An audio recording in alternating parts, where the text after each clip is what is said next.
Hello guys and welcome to the mid-season character rankings for the Next Step Season 2. I'm super excited to get into this. We did one at the end of Season 1, but I figured we're halfway through Season 2. So much has happened already. We've had 17 episodes of absolute chaos, and now I'm here to rearrange the order a little bit because I have some opinions. We've got some new people on the board, and I feel like it's going to be interesting to see a sort of progression each half season, seeing what's going on. So if you guys are excited, make sure to jump on in with me and let's get going. Let me know your thoughts down in the comment section down below. Be respectful as always, and I'll see you guys in the video.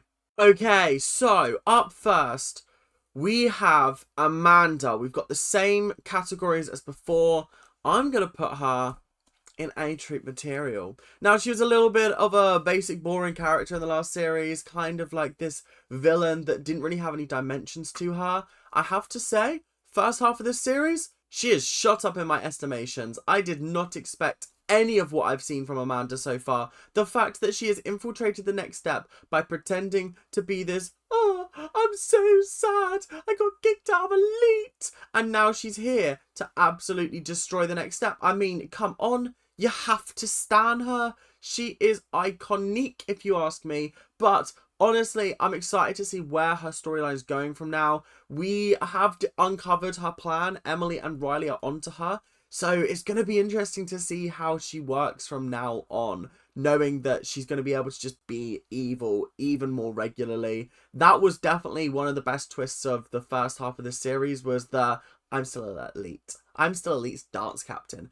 I'm still there. I was like, whoa, did not see that come in. I genuinely thought that you were heartbroken, but clearly not. So, next up, we have Becca. Yeah, I mean, listen, with these ones, I don't feel very attached to them. The J Troopers, they've appeared in like a couple of episodes. They're sweet, they're cute, but like aside from that, they're adding nothing to the show at the moment. And I'm sure that they're going to become bigger characters later on down the line, especially with some of the people that we'll get to a little bit later. But for now, they're not really adding much to the show. They're often there as a distraction from the main plot, and sometimes those storylines are just a little bit pointless. Like, did I really need to see Gazelle mentoring Gabby, no, not Gabby, Becca like that? I didn't, personally. I didn't need to see them doing the exorcist walk out of the room and into the room, do you know what I mean? So, I feel like they're just here as a distraction. It would be nice if they weren't, but nah, it is what it is. Up next, we have Beth. Beth is going in the Eldon category. Beth has ruined any kind of care and love that I had for her, which was already very minimal, but wow. Wow, she sucks. Wow, she's just the worst. I have not met somebody that is more aggravating and infuriating in my whole life on a TV show. She might be in the top 10 most infuriating characters on a TV show ever. That scene where she just started rubbing ketchup all over her face, I literally wanted to scream. I wanted to scream, I wanted to run out of the room, and I wanted to like, oh, honestly, just hose her down with water at that point, because I know she stinks. I know she doesn't take showers. I know she doesn't. Oh, God, I can only imagine. She is just not a bit of me, and she ruins one of my favourite couples, so you know what? Is what it is. Up next, we have, I think this is Chloe? I think it is. I would put Chloe in See You Later. I don't remember exactly where I put her in the last one, but unfortunately, she's just not had much to do this half series. There's been barely any moments with her. She's barely been on the show. I think there's been multiple episodes where she's just not appeared.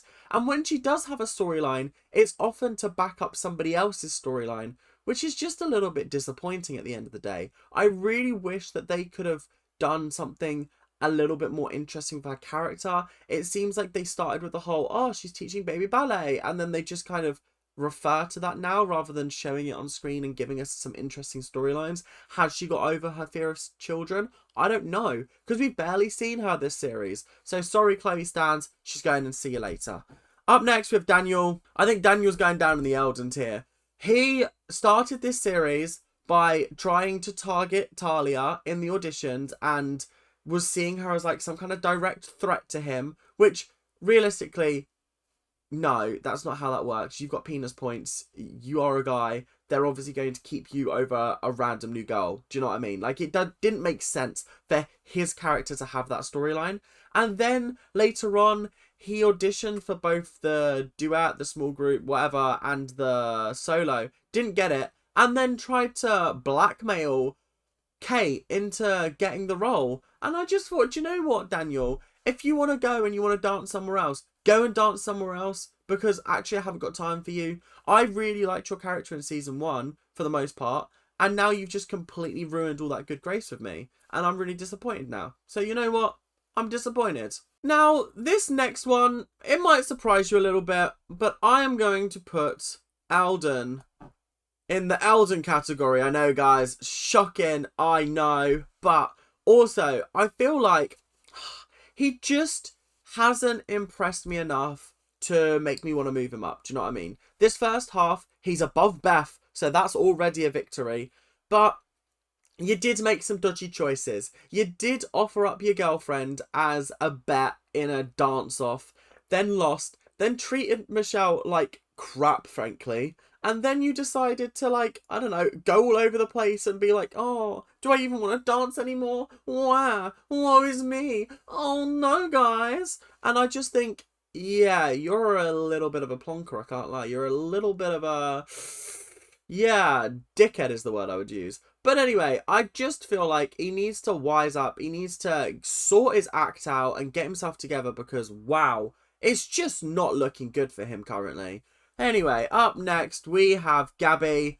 She's going in the don't come back. See my comments for Becca. I just don't feel anything for Gabby. She's an okay character at best. She didn't really add anything to the show. So, you know what? Yeah, you can stay there. Now, Gazelle. Gazelle's had some good moments this series. I wouldn't quite put her in A troop material, but I would put her in B troop material. The reason why, she is a B character, do you know what I mean? She's always on the B storyline. She barely has an A storyline, and if she does, it's to supplement another character's A storyline, such as the Riley and James duet, and when Gazelle was actually supplementary to that. She was trying to get them to work through their differences by challenging them, but it just didn't work. There was another great storyline with her and West, which was also really exciting. And I feel like I've seen more from Gazelle than I have from most of the other B characters. But it's just a shame that they're not utilising all of the characters more fairly. It would be nice if they could give them just any storyline that was ongoing. I don't really care too much about the fact that James, Riley, Eldon, Hunter, Emily, Michelle, those 6 always have the same storylines. Why can't we spread it out a little bit more? Why can't West and Gazelle have a storyline that's ongoing? Why can't Chloe's money troubles come back, or we see a little bit more about that? See how she's dealing with that currently. I'm assuming that she was given the job at the studio for them to be like, okay, she doesn't have money issues anymore. We can just write that off.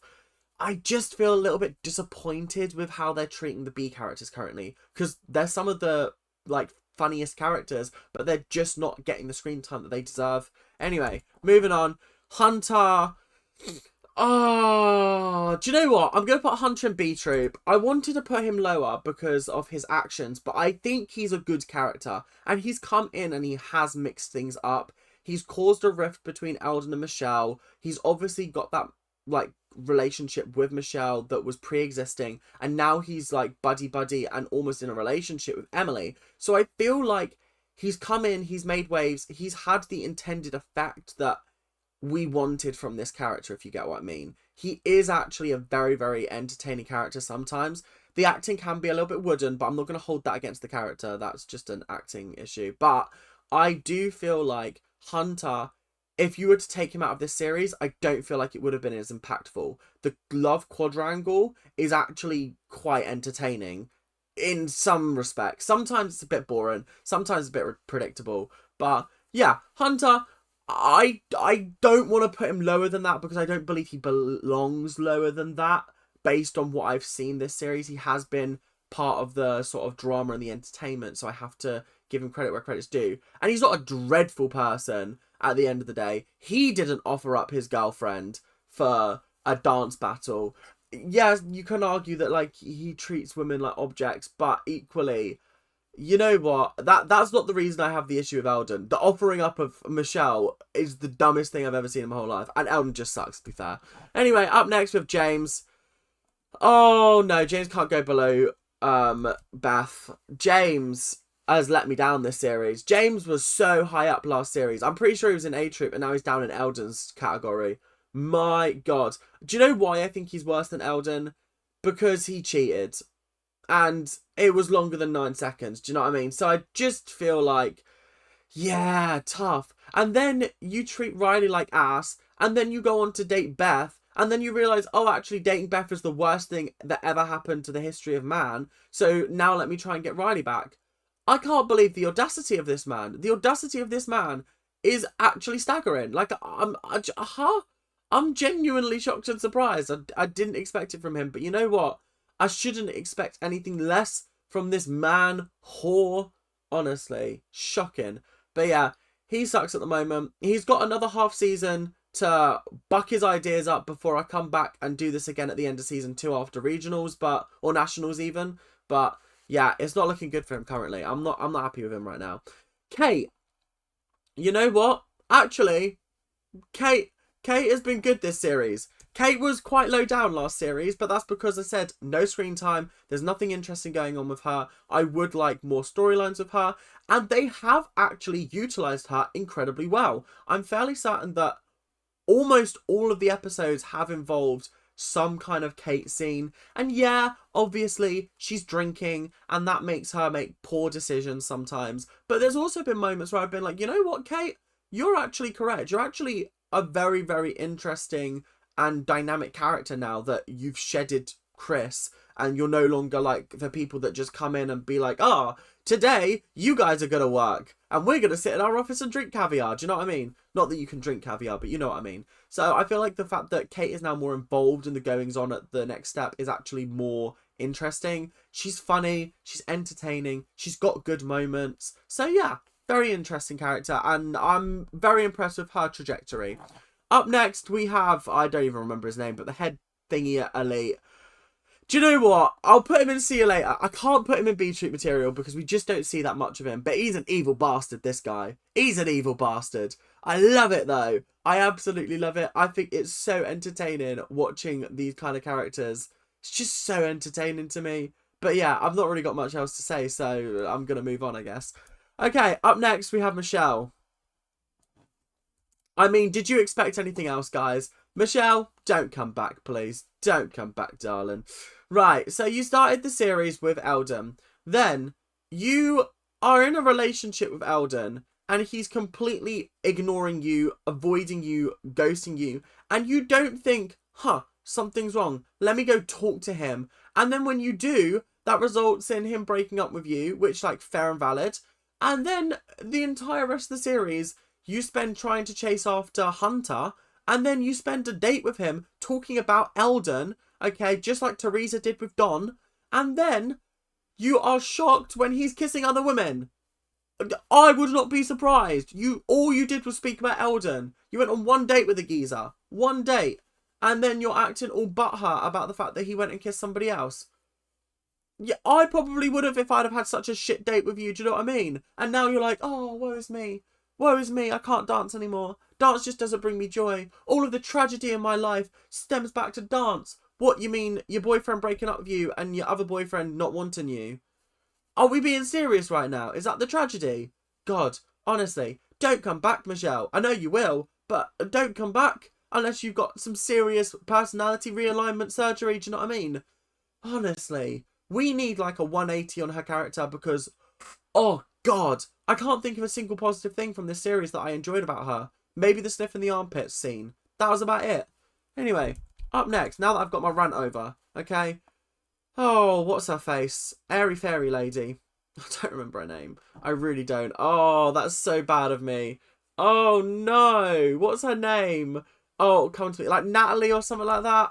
I can't remember exactly. But either way, she is very, very entertaining. I wish we got to see more of her. So far this series, I think she's appeared in like 5 episodes out of the 17. We've barely gotten to see her. We've barely had any kind of interaction with her for us to grow and love her as a character.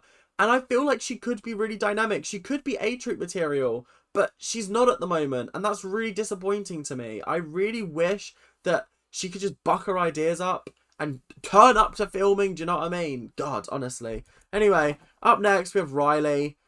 Oh, where am I going to put Riley? I'm going to put Riley up in A-Troop. I am a little bit disappointed with her this series. I wanted to love and adore her, but I just can't at the moment. I feel like this whole Riley, James, Beth storyline, it's grating on me. It was good at the start, and she has been fantastic throughout it in terms of the actress. I can't remember her name off the top of my head, but she has been absolutely incredible.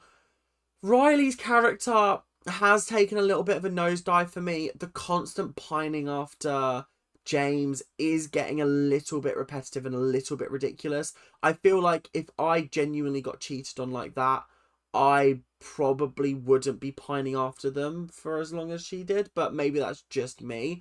Yeah, I feel like Riley, she's got definite ground to improve on in the second half of this series. She's not quite in my iconic category, but you know what? Is what it is. Talia, oh, bless D. I mean, like, I just don't have. In fact, sorry, I've got to put Chloe above him, but I've got to put Talia below him even. I feel like Talia has had no screen time, no individual storylines. She's a background character when she should have been one of the leading forces of this series. And that is one of my biggest disappointments about season 2 so far. You introduced this new character in Talia to replace Tiffany and Stephanie, but you've done nothing with her character. So what was the point of replacing Stephanie and Tiffany? What was the point of that, if you ask me? I don't understand why they've done that. Why have they done this? I will never know. But you know what? Is where it is. I'm just disappointed. I'd like to see more from her. Again, is where it is. And as for West, he's also going in the see you later category. Hang on, have I just...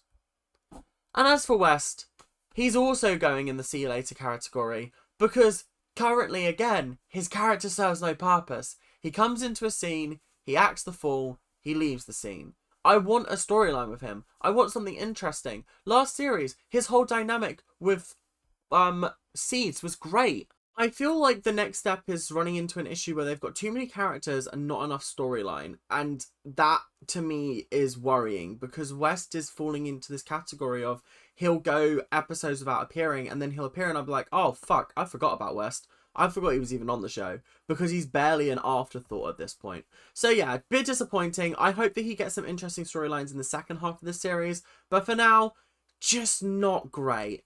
So up next, we have Stephanie. Oh, I feel bad because Stephanie and Tiffany are both going in the don't come back category. But that's purely because they have no screen time anymore. They're not part of the team. We're phasing them out. They're barely here. It is what it is. I'm really sad. Yeah, it is what it is. I don't really have much else to say about these two other than they were definitely great parts of the team and I wanted their character development to keep going. But it feels like we've kind of cut the dead wood and we're not replacing it with anything better. We've replaced it with Amanda, who, yeah, has a good storyline, but we've also replaced it with, like, Talia. And I feel like Talia's not adding anything either. She's kind of in that category with Tiff and with Stephanie where there's no genuine character development being made for her. So what's the point of her being here? But yeah, those two, it's sad to see you go, but it is what it is. Okay, next up, we have Noah and we have Rochelle. And I'm going to put Noah and Rochelle at the end of See You Later. Purely because, and before all of the Noah and Rochelle fanboys and girls come at me in the comment sections, listen to me carefully. You guys like the character because of later seasons. I have only seen them about 5 times. And they are okay characters, okay? I do not know what they are like in season 5, 6, 7, 8, 9, 10, 11, 12, 500. In season 756 of The Next Step, I do not know what Rochelle is like, okay? So therefore, when I say, oh, I'm not really feeling Rochelle as a character, that means, based on what I have seen, honestly, some of you get it instantly. Some of you have to be this stern authoritarian figure, okay? Don't make me tell you again. No, I'm joking, guys. But yeah, they're gonna go there. Again, they're kind of filler characters. They're kind of here to fill a void. Oh, we've got 500 million episodes this series. We need to bridge a gap. Oh, let's get them banging a drum or something like that. Do you know what I mean? Like, it's not exactly the most exciting thing in the world. Their characters serve no purpose in the overall storyline. They are just here as distractions. When they start getting more storylines, I'm sure I will love them. But until then, they're going there.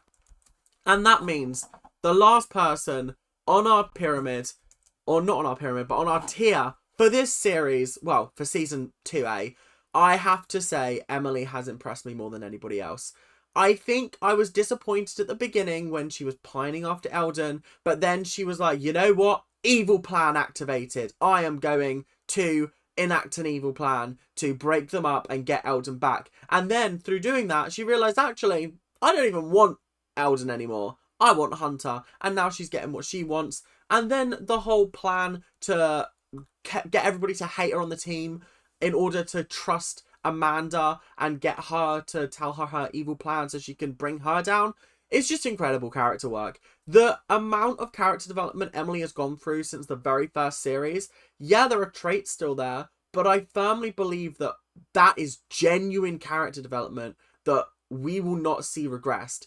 Obviously, everybody in the next step currently feels like it's regressing, but I am just so blown away with the character and what she's done in this first half of the series. I mean, it pays to be the main character of the show, do you know what I mean? But equally, I didn't expect her to have such a good first series. And I don't usually like the main character of a series that much. Or the most, I guess. Like in Grey's Anatomy, I love Meredith, don't get me wrong. But is she my favourite character? Nah, she's top 3, maybe top 5.